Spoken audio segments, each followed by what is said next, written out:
துலாம் ராசி நேயர்களே, கடன் அதிகம் வாங்காதீங்க. கடன் பிரச்சனைகள் அதிகமாக இருக்குது.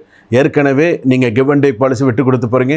வேலையில் சில பேர் ஸ்திரமாக இருக்கீங்க, சில பேருக்கு வேலையில் நிறைய பிரச்சனைகள் இருக்குது. வேலையில் பிரச்சனைகள் இருக்கும்பொழுது நீங்கள் கொஞ்சம் அந்த இடத்துல கவனமாக இருக்கிறது நல்லது. சில பேருக்கு அபார்ஷன்ஸ் ஆகிறதுக்கான சூழ்நிலைகள் இருக்குது. சில பேருக்கு திருமணம் தள்ளி போகிறதுக்கான வாய்ப்புகள் இருக்குது. சில பேருக்கு நிச்சயதார்த்தம் வரைக்கும் நின்று போகிறதுக்கான வாய்ப்புகள் இருக்குது.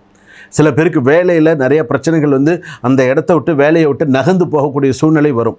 எழுதி கொடுத்துட்டு வேண்டாம், வேலையே வேண்டாம், நான் வேறு இடத்துக்கு போகிறேன் அப்படின்னு சொல்லி போகக்கூடிய சூழ்நிலைகள் வரும். ஸோ சில வேலை விஷயத்தில் நீங்கள் கொஞ்சம் எச்சரிக்கையாக இருக்கிறது நல்லது. வெளிவட்டார பழக்க வழக்கங்கள் கொஞ்சம் கவனமாக இருக்கிறது நல்லது. ஏற்கனவே நீங்கள் 3 குணம் 38 யோசனை. காலையில் ஒரு குணமாக இருந்தால் மத்தியானம் ஒன்றா இருக்கீங்க, மத்தியானம் ஒன்றா இருந்தால் போது விடிஞ்சால் ஒன்று இருக்கீங்க. உங்களை புரிஞ்சுக்கிறதுக்கே தனியாக 2 மூளை வேணும் போல இருக்குது. அந்த மாதிரிலாம் இருக்குது. உங்களை சுற்றி இருக்கிறவங்க இப்படி தான் பேசுகிறாங்க, இப்படி தான் சொல்கிறாங்க. அதனால் சில விஷயத்தில் நீங்கள் எச்சரிக்கையாக கவனமாக இருக்கிறது நல்லது. யார்கிட்ட என்ன பேசுகிறோங்கிறது யோசித்து பேசுகிறதும் உங்களுக்கு சிறப்பு. நீங்கள் ஏதாவது ஒரு விஷயத்த வாக்கு கொடுத்துட்டீங்க, ஏதாவது ஒன்று சொல்லிட்டீங்கன்னு சொன்னால் அதை பிடிச்சின்னுருவாங்க. பார்த்து யோசித்து நிதானமாக செய்யுங்க.